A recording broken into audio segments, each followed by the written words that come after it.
marcados pelo desânimo da espera por alguns dias, por alguns meses, outras pessoas por alguns anos, e estão dizendo: meu Deus, será que eu vou ter vida para ver? Será que eu vou aguentar? Tem gente que irmão, tá canto, rebora a súria.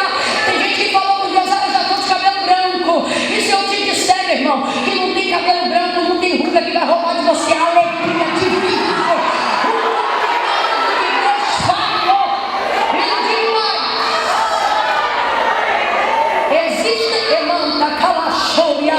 Existem coisas que não passaram pelos seus ouvidos, mas passarão pelos seus pés. Existem coisas que não passaram pelos seus ouvidos, mas passarão pelas suas mãos.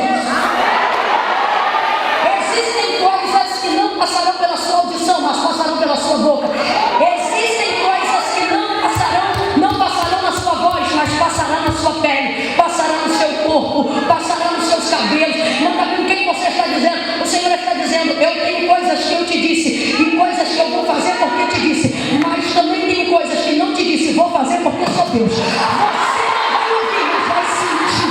Você não vai ouvir, mas vai saber. Você não vai ouvir, mas vai pisar. Você não vai ouvir, mas vai entrar. A surpresa que vem. Vamos lá?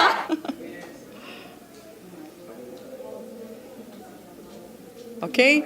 Gente, é incrível, as surpresas são muitas. Olha quem está aqui, Camila Barros, missionária Camila Barros.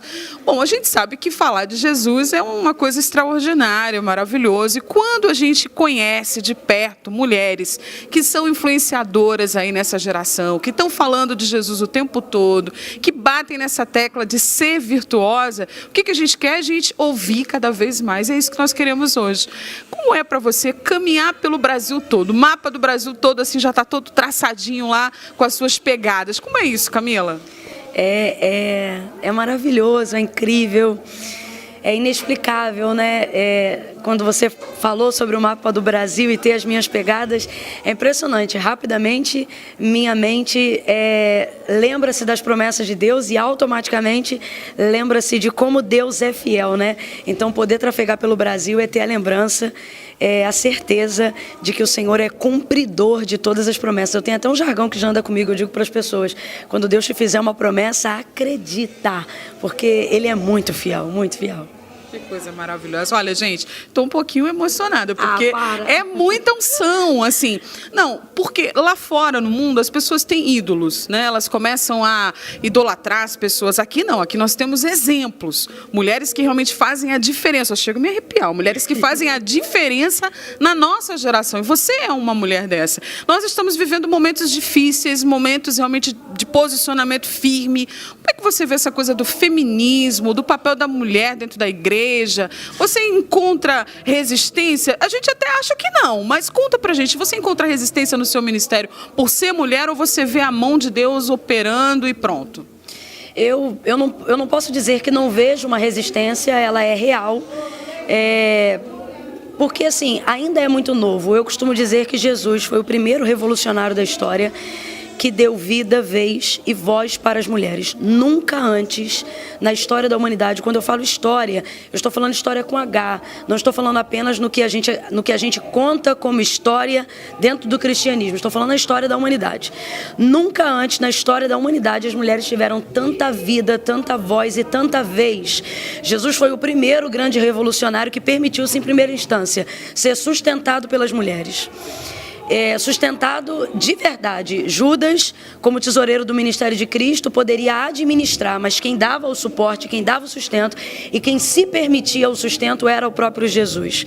E a segunda coisa, não apenas isso, né, no que tange a vida e a vez, mas também a voz, quando ele apareceu pela primeira vez, permitindo com que a primeira mensagem da graça, a primeira mensagem das boas novas, que é a mensagem da ressurreição, fosse transmitida por intermédio de uma mulher, Maria Madalena, que permaneceu no sepulcro buscando o corpo do seu Senhor.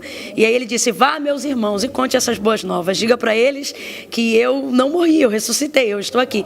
E Maria vai, e a gente vê essa resistência desde aqueles dias. Não acreditam ou não dão todo o crédito que Maria deveria por aquele momento. Mas, assim como aconteceu com Maria, acontece conosco, que é o quê? É Jesus trazer o crédito que nos falta, a parte que às vezes o machismo não permitiu chegar, a parte que às vezes o escritor não coloca numa história. Quando a gente, por exemplo, tem que ir a fundo no movimento da história do protestantismo para poder descobrir quais foram as mulheres que foram usadas na época da Reforma, na época de Martinho, na época até de Agostinho.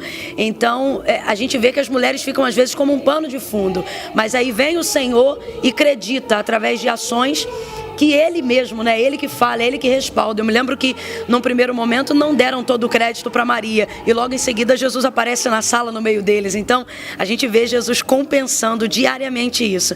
E eu procuro trazer isso para as mulheres. Não posso reclamar, porque a gente vive num estado, sobretudo aqui no país, né, no Brasil, onde a gente tem muita liberdade para poder falar do Evangelho, e eu tenho assim alegria, né? Eu lembro que logo no início do ministério eu pedi ao Senhor que não permitisse eu me tornar uma pregadora só de nichos, né? Porque eu acredito num povo que vai além das placas denominacionais. E aí Deus me permitiu essa graça, não só ministrando em muitos segmentos denominacionais, como também dentro da própria denominação a qual eu faço parte, que é a Assembleia de Deus, poder ser pioneira no que tange a muitos congressos, ter sido a primeira mulher a ministrar. Eu e uma outra leva de mulheres aí desse tempo, né, da década de 90 e agora do ano 2000, que puderam viver a quebra de paradigma. Sim, desse paradigma, onde muitas vezes eu pude ver eventos, né, círculos de oração, trabalhos como esse, num segmento totalmente voltado para o feminino, e não eram mulheres nem que ministravam, só estavam ali realmente em homenagem a elas, mas não podiam fazer nada que lhes desse alguma relevância mais significativa dentro daquele contexto litúrgico. E aí, de um tempo para cá, eu tenho visto realmente hoje as mulheres tendo liberdade, não apenas de serem mencionadas, mas também de serem participantes. Protagonizar. Isso, protagonistas, ativas, relevantes dentro desse contexto religioso, né? E sobre a questão do feminismo, eu procuro dizer para as pessoas da seguinte maneira. Primeiro, a minha cautela e o meu primeiro cuidado é fazer as mulheres entenderem que não dá para ser cristã e feminista ao mesmo tempo, por mais que as pessoas digam que sim. E não adianta você ter uma ideia, uma filosofia sobre aquilo e achar que isso tem que ser do jeito que você pensa, porque o mundo não funciona como você pensa. É que nem quando uma pessoa diz uma palavra e ofende alguém e depois diz assim: ah, me perdoa, eu não queria dizer isso para você. Eu costumo dizer para as pessoas: as palavras não dizem o que você gostaria que elas dissessem, elas dizem o que dizem. O que elas reproduzem são o que elas dizem, senão seriam palavras, seriam intenções e não precisariam ser reproduzidas através do verbo. Então eu tento dizer para as pessoas: não adianta você criar uma ideologia, uma filosofia, aonde, não, eu sou cristã sim, mas sou feminismo. Duas verdades que a gente precisa entender. Já que ela disse que a gente está com tempo, eu estou já largando o aço. Primeira, né? Não dá para ser cristã e feminista, porque os dois princípios se chocam. O feminismo segue um princípio e a palavra de Deus segue outro princípio. Não dá para você pegar na palavra só o que te apraz. Ou você aceita toda ela, ou você não aceita nada dela. Não dá para você ser doutrinado parcialmente. A palavra de Deus é o compêndio das informações do padrão, dos princípios divinos. Então, ou você aceita eles, ou se você retirar uma coisa e outra, você já quebrou o princípio, que é a totalidade da palavra. E eu percebo a sutileza de como o feminismo tem entrado dentro da igreja, dentro do cenário cristão entre as mulheres. Por quê? O feminismo é muito sedutor. Ele fala do nosso empoderamento. Olha eu ajeitando o cinto até para falar isso aqui.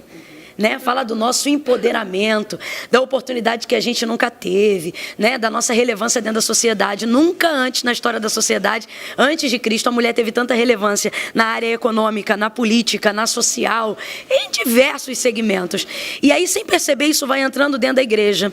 Só que a gente precisa entender que Deus, que Jesus nos deu vida, vez e voz, para que a gente pudesse mostrar esse poder nele. Então, qualquer coisa que você manifeste que não esteja no princípio da palavra, não é manifestação do poder dele, não é autoridade de Jesus, é autoritarismo vazio. Então, eu tento advertir as mulheres cristãs, porque eu não posso combater contra o direito de liberdade de expressão, que é o quê? É uma mulher adotar o feminismo e dizer, eu sou feminista sim, ok, eu posso não concordar, mas eu preciso respeitar isso, não concordo pelos princípios que eu tenho, mas vou respeitar por um princípio social. Agora, a parte que eu confronto, que eu procuro combater na palavra, acerca dessa ideologia dentro do cristianismo, é a pessoa acreditar que pode ser cristã e pode ser feminista. Aí não pode. É a mesma coisa de eu achar que uma nota de 5 vai pagar uma dívida de R$10. É uma ideologia vazia, não tem argumento, não tem fundamento. E eu tento trazer essa realidade para as mulheres quando eu falo, por exemplo, quer ver uma coisa que elas... Esse vai ser com certeza o motivo de muita gente apertar caso vá para a internet, o descurtir, né? A mãozinha para baixo. Que é quando a gente fala que as mulheres precisam ser submissas aos maridos. Isso, meu irmão, isso manifesta uma indignação fora do comum. Porque numa era de feminismo, onde as pessoas falam sobre uma libertação nunca antes vivida, né? Gera um confronto muito grande. Mas a verdade para as mulheres de Deus, volto a dizer, não levanta uma bandeira contra o feminismo social, porque há uma liberdade de expressão, você segue o que você acredita.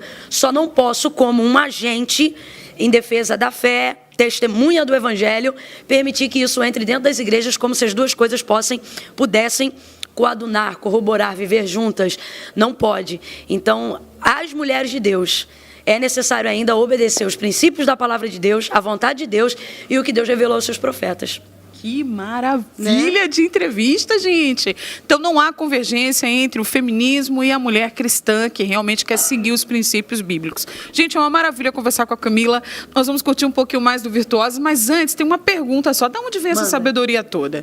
Você acredita mais na inspiração? Para quem está em casa e está olhando para você assim como um exemplo, você acredita mais na inspiração ou tem 90% de trabalho aí de estudo, de pesquisa, de dedicação? Como é que funciona para você se preparar para um evento como esse que você vai ministrar agora? Eu acho que são os dois, né? Senão seria incoerente. A palavra de Deus diz que a letra, na verdade, não vivifica, ela mata, se for só a letra. Bem como o espírito também só se pode mover-se pela palavra. Então, se você é só espiritual, mas não tem palavra, o espírito se move, mas não tem conteúdo. Se não tem conteúdo, não vai ter realização. É como o espírito que se movia no início, sobre a face das águas, se movia, mas não tinha forma, era tudo vazio. Não executava, porque tem que ter palavra. Também, se achar que só tem palavra e vir para cá achando que ministração é uma palestra, vai ver os grilinhos cri, cri, cri, porque a gente quer um movimento pelo espírito, porque acredita que quem vivifica o homem é o espírito. Então, para mim, como diria um americano, é 50-50, né? É palavra e espírito andando junto ali para que haja um movimento e uma transformação genuína. Que coisa extraordinária. Então, vamos ver isso na prática com Camila agora? Pronto. Toma decisão, sem antes fazer uma oração. Precisamos entender que a oração não é apenas medida remediativa, mas é também, sobretudo, uma medida preventiva. Os crentes da última hora estão lidando com a oração como se a oração fosse apenas remediativa, ou seja, para poder sanar a consequência de alguma coisa que já aconteceu, para poder remendar um fio que já soltou, um relacionamento que já quebrou, uma vida que já declinou. E aí usam a oração como remédio. Não é equívoco nenhum, a oração também é remédio, mas é resumir demais a obra da oração. A obra da oração não pode se manifestar apenas como remédio paliativo, mas sobretudo como método preventivo. Eu sou de um tempo que crente não tomava nenhuma decisão sem primeiro, nenhuma, quando eu digo nenhuma, é nenhuma mesmo. Eu sou da época do ciclo de oração das irmãs, que a escolha da cor do uniforme da festa era